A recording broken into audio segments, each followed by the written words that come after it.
This video is sponsored by BetterHelp. And like towards him as well, I had those feelings of like either I could go or he could go. Those are the ways that I could end what's happening right now. And that's got to be a scary And mulling thought. over that. Yeah. That's got to be a really scary thought. Yeah. I started asking myself that, what's wrong with me? I'm not a good mom. And then I just went in this downward spiral. Yeah, I remember sitting in my living room one day and just the kids were napping and I was just bawling my eyes out and felt I was suicidal. Dr. Paul here. What you're going to see is moms being really vulnerable about postpartum depression. I mean, opening up about actually getting to that place where they might consider harming their own child or taking their own life or being hospitalized for postpartum depression. And it's powerful. And then they're going to share so many points of wisdom of how they got through this. And you will end up with so much hope to help you on your journey.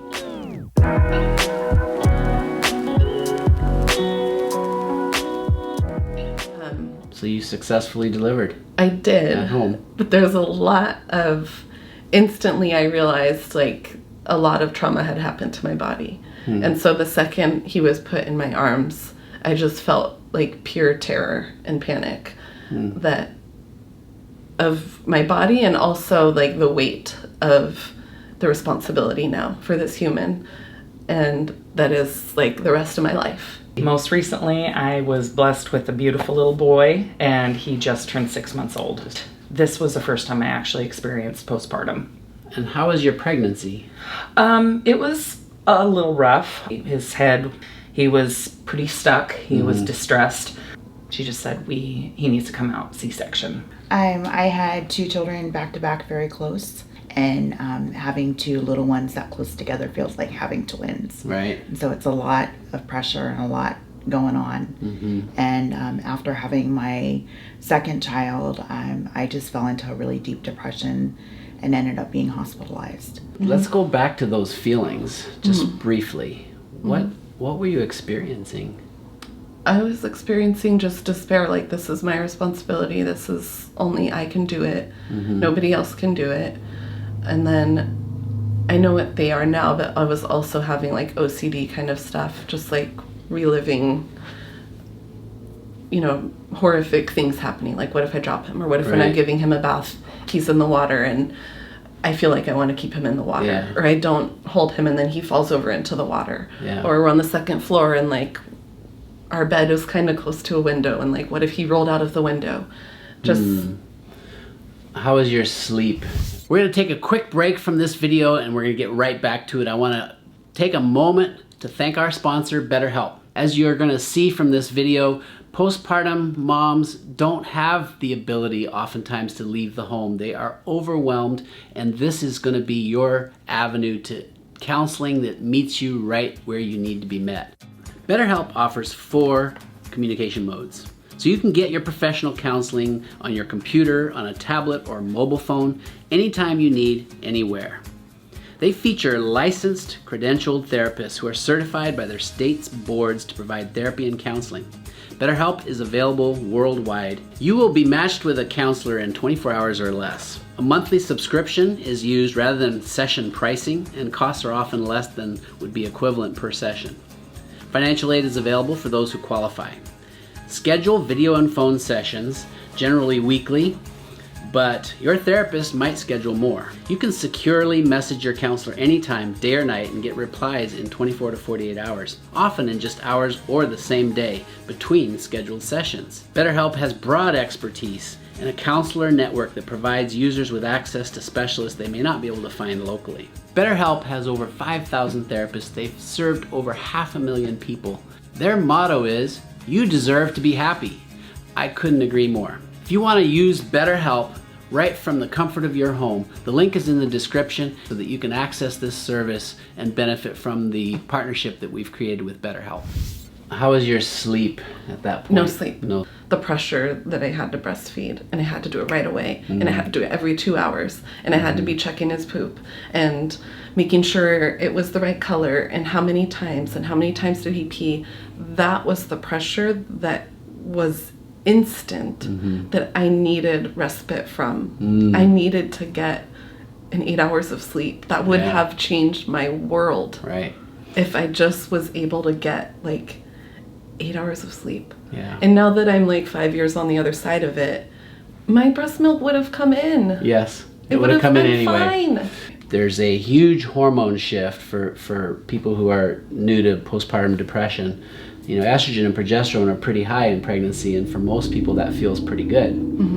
Boom, they crash at birth. Yeah. And I thought, I got this. I had 2 other kids, you know, but when I went home and you realize that you don't have hands-on staff, you just kind of panic.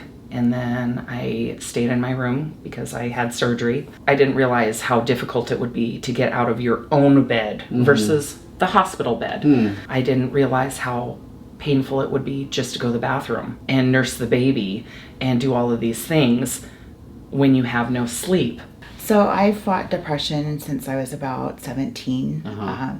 And so I was on depression medication at the time, but it just wasn't enough for me at the moment.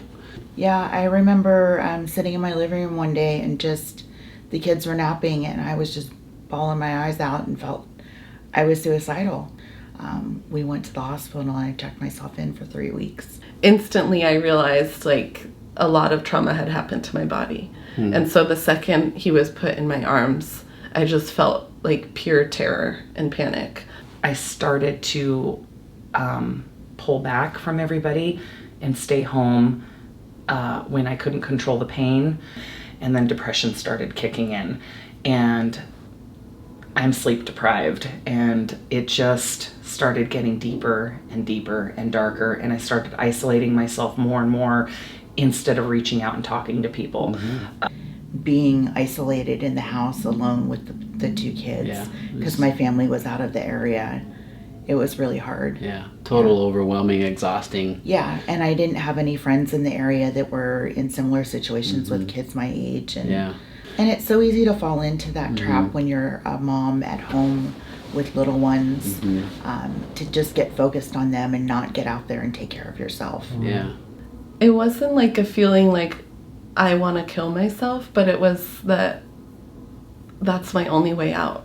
Like that's my only option right now. So maybe ideation would be a better, like, because I would sit with it and really like mull it over. Like, well, could I, what are some other ways that I could not be in this situation? Right. And I'm like, there's none. It's endless, right? Yeah. I mean, that's the thing about mood issues, depression. You know, if you're watching this and you've had similar thoughts, please get help. And I started talking to my doctor about it, and she got me into see a therapist immediately. And I'm still being treated. I've been seeing her since the beginning of April. Women don't talk about it because of the fear and the stigma behind it. If you admit you have a problem and you need help, you're almost labeled as incompetent or crazy. And instead of getting the help you need, I'm not saying the help isn't out there, but it's, are you able to care for your child? Can you really care for your child? And then you have the fear of, knock, knock, knock, is somebody at your door to take your child? It was nice to have somebody to talk to that understood the depth of my depression, because my husband didn't. He thought I just needed to get out and exercise more and just buck up. Yeah. I think depression gets misunderstood. It is such a chemical thing. You don't wake up in the morning and think, well, I think I'm going to be depressed today. Exactly. You wake up in the morning and it's like, oh no. Yeah, right? I have to do another day. Yeah. That overwhelming sense of doom and lack of hope. And I joined a mom's club. Perfect. And like checking in with other women, and then when I started to hear that like other women felt that too, that's when I started to feel okay. Wonderful. But yeah, professional help I didn't get until he was 9 months old. Wow. I'm sorry. But when you're suffering and you're in a dark place and you feel isolated, these are the thoughts that start going through your head. Can I take care of my kid? What do other people think about me? You know you're giving your all to your child. You're doing the best of your ability with the cards you have in your situation. But when people around you start questioning it, it gets in your head. or at least you think people are questioning it. Yeah. I don't think everybody figures it out like you did. I mean, to actually have the gumption to make that phone call. Yeah, it was really hard, and I was just desperate. I didn't know what to do that day. I was thinking about harming myself, and I knew that was not a great idea. And you want to get professional help. You want to do exactly what you did. Get support groups. You know, moms groups are amazing. Family that's supportive. There are online counseling services that, you know, sometimes you just don't feel like you can get out of the house. You're so exhausted. You can get online. Right. And we're actually going to put a link in the video for people to be able to get online and get some help immediately. In the beginning, like in 80-20, 80% very scared and like wanting to get out of this and trying to think about all the ways. Like, I could get myself out of it. I could run away while I'm driving. I could crash the car. All of these things were things that had real desperation. would pop into my mind. And what helped eventually bring me back was breastfeeding, because that's when I would feel connected to him. And not always, because at times it was another level of like, my body, like I just want my body not to be touched. Can I please not have to hold you all the time? That was another stressor. But breastfeeding and like cuddling with him and just starting to play with him, those things started to build the bond. I didn't know there was help out there. And if there was, I know sure as heck you didn't talk about it. And you just swept it under the rug. You went out, you had a smile, look at my pretty baby, look at my perfect life, look at my husband and my children, and everything's great. And you go home and you cry your eyes out and you just think, what's wrong with me? Where did I go wrong? What did I do wrong? And I started asking myself that, what's wrong with me? I'm not a good mom. And then I just went in this downward spiral. And it's a chemical imbalance. It's sure is. It's not my fault. Nope. I didn't do anything. Right. I didn't ask for it. I didn't make the choice to say, hey, I'm going to be depressed and I'm going to make everyone around me suffer. It was nothing like that. Right. It was absolutely, I could not control it. And not understanding it, I think, was really scary for me. So advice that you would give yourself at that moment when you were in that struggle? Find help, find somebody that is going to listen and take you seriously, even if it's not your own family and friends. It may take professional help to get you where you need to be. Yeah. You know, one of the things we're doing this video for is that very situation where you're isolated and alone and you can't get help from your network. Or your network's not available. Basically, his birthday's a big milestone for me because during that whole time I just kept telling myself, just get to 1 year, just get to 1 year, just get to his first birthday.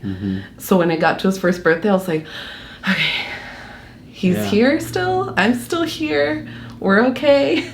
I cried a lot. I cried at things that didn't make any sense.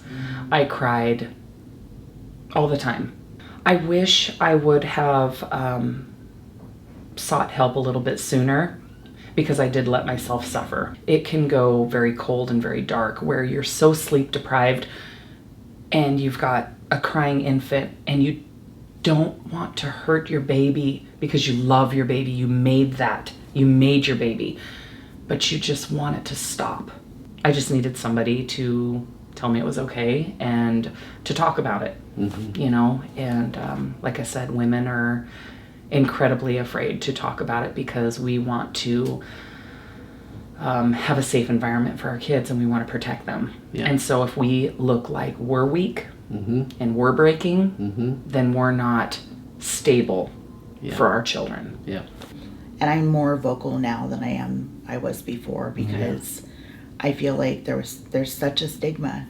There really is. And if I can just help one person know that it's okay and it's not going to be this way forever, you know, then that's great.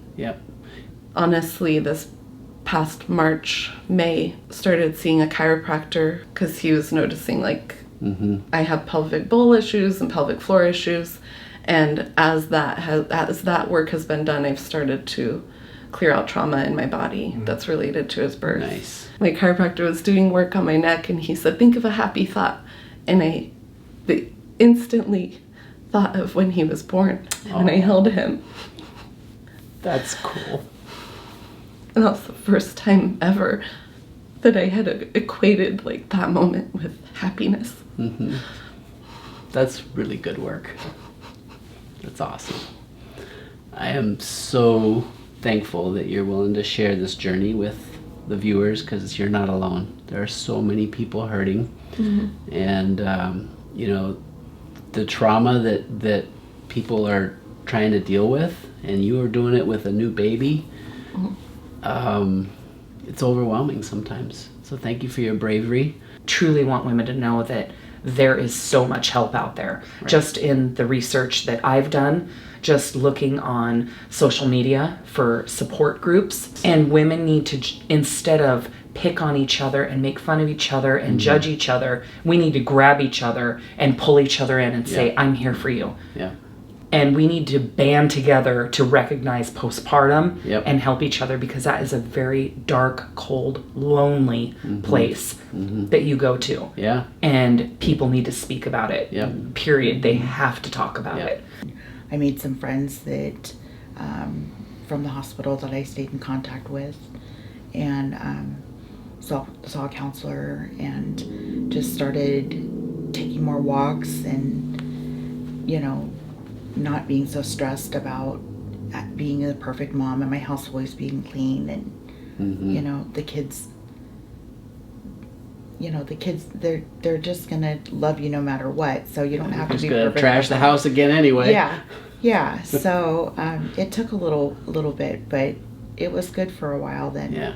Just, you know, don't be ashamed. You know, it's nothing to be ashamed of. It happens more than you know.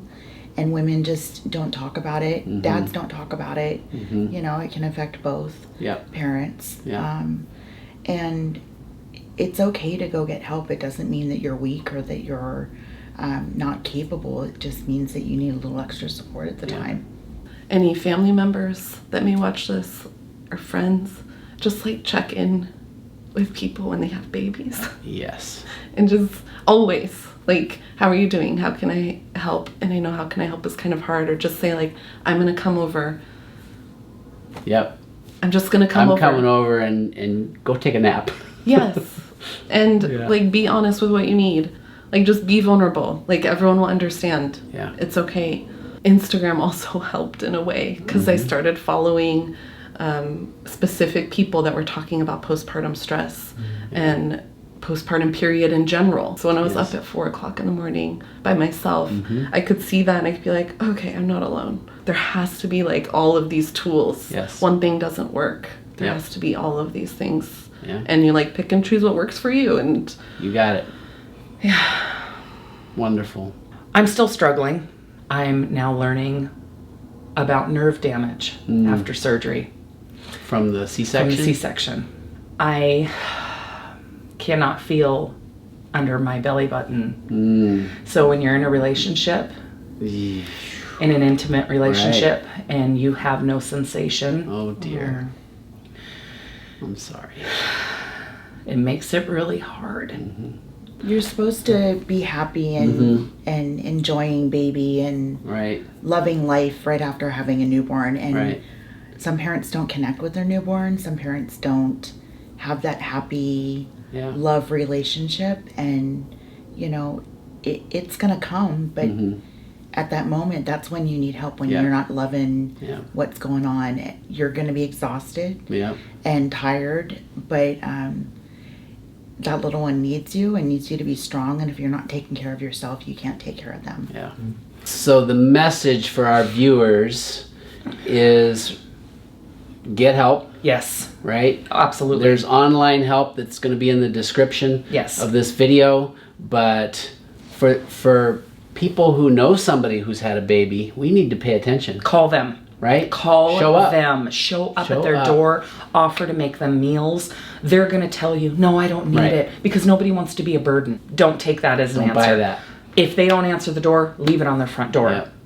Send them gift cards. Yeah. Venmo them money if you have There to. you go. Anything. Get them a massage. Come over and brush their hair. Yeah. Anything to help so you can rest and nurse that baby. Thank you. Yes. Thank you very much. You did a really important work here Beautiful. for people.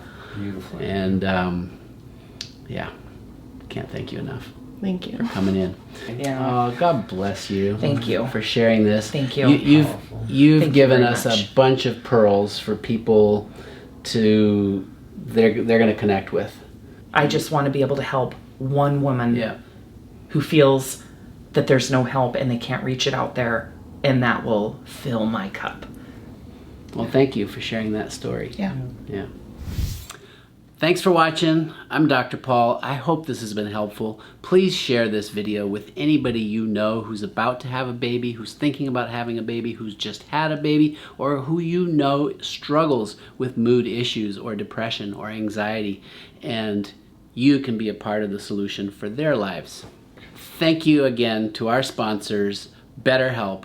This is a resource if you're feeling isolated or you simply just can't get out of the house to get to a counselor or a psychiatrist or a therapist or somebody. They're available 24/7 from anywhere in the world. I don't usually promote anything from my channel, as you know, but with World Mental Health Day right here upon us and all the folks who I see in my clinic every day suffering from depression, anxiety, mental health issues, I felt it was time to partner up with somebody who could actually bring you valuable service. Links in the description. I'm Dr. Paul. BetterHelp is not a crisis line. If you are in crisis, check the links in the description. We will have resources for you there.